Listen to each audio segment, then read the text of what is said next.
Сәлеметсіздер ме? Мен Бейсен Ахметов атындағы жоғары педагогикалық колледждің мектепке дейінгі педагогика және психология пәндерінің оқытушысы Жанғалина Сәулетбекқызы.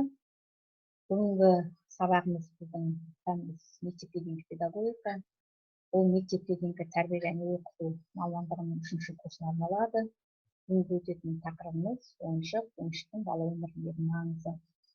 Бүгінгі сабағымыздың мақсаты оқушыларға ойыншықтың шығу тарихы, оның бала өміріндегі маңызы, ойыншықтың мектепке дейінгі бала дамуына пайдасы, оған қойылатын гигиеналық талаптар және ойыншықтардың бала денсаулығына әсері туралы мағлұматтар беру.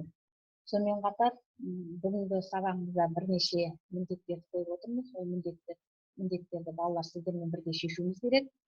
Бірлесе отырып, ол мектепке дейінгі бала өміріндегі ойыншықтың пайдасы жайлы білімдерімізді кеңейту, ойыншыққа қойылатын гигиеналық талаптарды бірге отырып талдау, сапасыз ойыншықтардың бала денсаулығына әсері жайлы мағлұмат аласыңдар.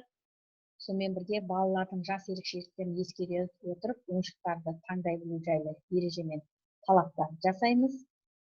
Одан кейін біздің балаларымызға қандай ойыншықтар қажет, соны анықтау. Енді біздің жоспарымыз 5 бөлімнен тұрады. Бұл тақырып жалпы 6 сағат 3 сабаққа бөлінген. Соның біз бүгінгі бірінші сабағын бастайын деп отырмыз. Жалпы қазір жоспар таныстырып 5 бөлімін таныстырып өтем, бірақ осы 5 бөлімнің 3 бөлімін бүгінгі сабақта қарап тұрамыз. Ойыншық өндірісінің тарихы, ойыншықтың бала өміріндегі маңызы, ойыншыққа қойылатын гигиеналық талаптар, мектепке дейінгі балаларға қандай ойыншықтар қажет, оның түрлері және балаларды жаңа ойыншықтармен таныстыру әдістемесі. Енді балалар, бүгін ойыншық өндірісінің тарихымен таныспас бұрын бірінші ойыншыққа анықтама беріп алады. Ойыншық дегеніміз не? Иә, дұрыс айтасыздар. Ойыншық нәзік, өмірі қысқа, бала көңілін аулау үшін жасалған ермек зат.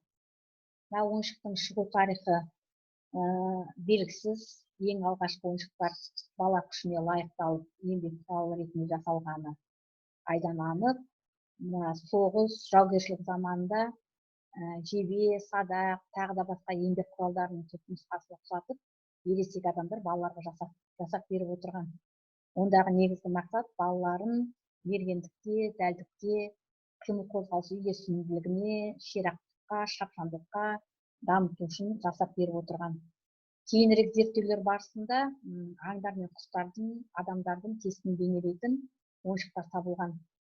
Жалпы тарихта бірінші ойыншықтардың жасау шеберханасы Москва түбіндегі бірнеше селолардан бастау алады. Ол 1663 жылы болады. Енді ойыншықтың бала өміріндегі маңызына тоқталатын болсақ, жалпы ойын барысын Ресейдің ұлы педагогтары еңбекпен салыстырады. Бала кішкентай кезінде қалай ойнаса, ересек кезінде, өскен кезде қалай еңбек ететіндігін көруге болады дейді.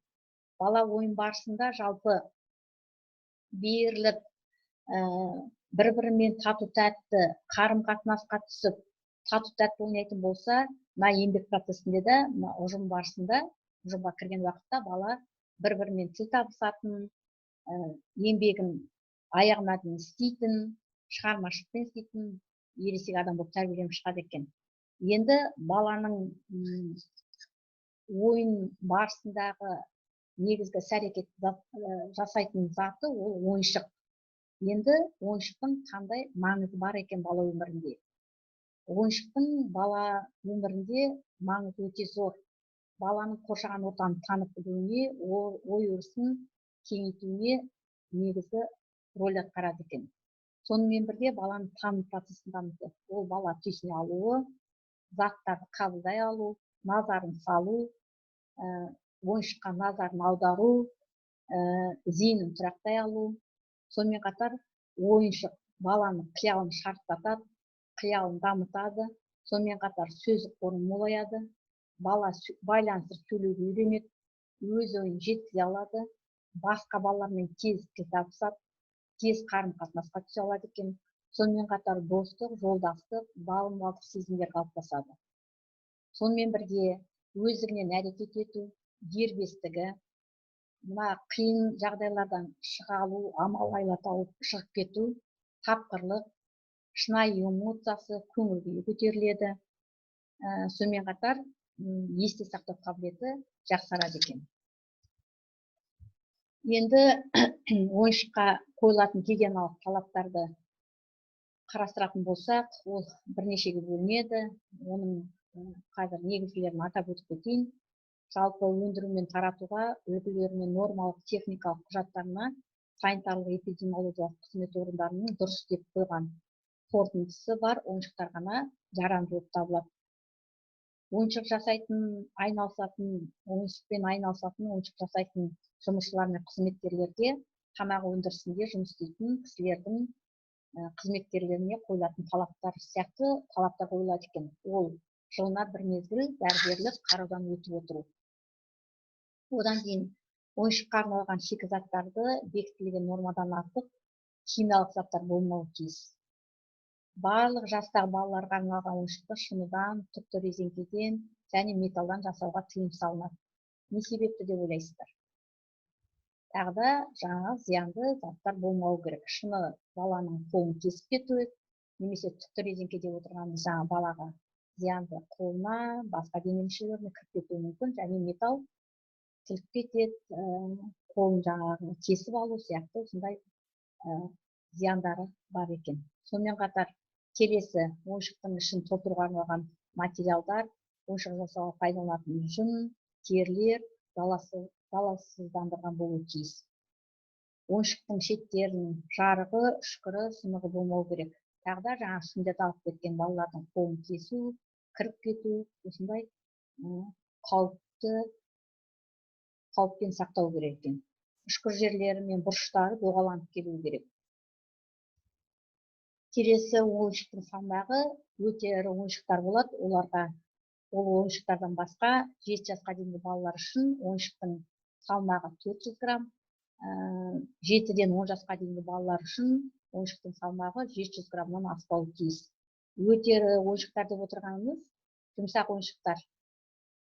Көріп жатасыздар ғой, үйлеріңізде де бар. Аю, қоян, мягкий игрушка деп жатады жұмсақ ойыншықтар. Олар көбінесе қолға ұстайтын емес, қойып қоюға арналған ойыншықтар. Боялатын ойыншықтар түссіз лакпен қапталуы тиіс. Олардың беті тегіс, жарылмаған болу керек. Тағы да себебі қолымызға, саусақтарымызға жаңағыдай қауіпті болмас үшін. 7 жасқа дейінгі балаларға арналған электрлі ойыншықтар күшінің қуаты 12 ватт, ал 7 жасқа дейінгі жоғары балаларға арналған ойыншықтардың күші қуаты 18 ваттан аспауы керек. Енді балалар қысқаша мәлімет бердім. Жалпы тақырып өте қызықты, оңай. Сұрақтарыңыз бар болса, өзімнің сайтыма тағы да саламыз. Сол сұрақтарға жауапты немесе тақырыпты тереңдетілген, кеңінде түрген дәрістер бар.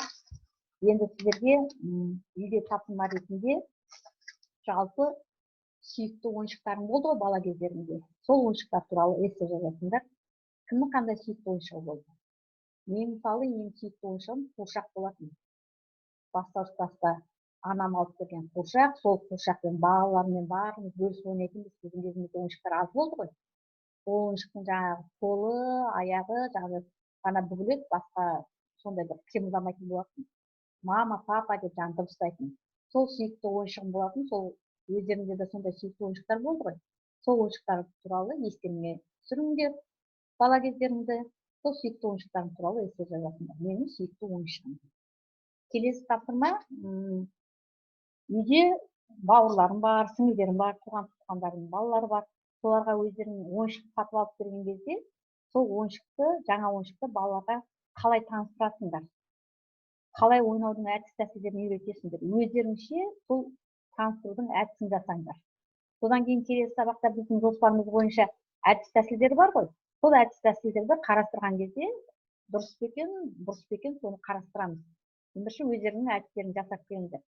Сол ойыншықтармен, жаңа ойыншықтармен балаларды қалай таныстырар едің өзің? солар жасап келесіз. Содан кейін келесі сабақта біз мына тақырыптар жалғасы бар деп бағана айттық қой. Сол жалғасы бойынша жаңағы нелерімізді талдаймыз. Ойыншықтарды алып берген кезде әдістерімізді талдаймыз. Балалар, назарларыңызға рахмет. Сабағымызды тыңдағандарыңызға.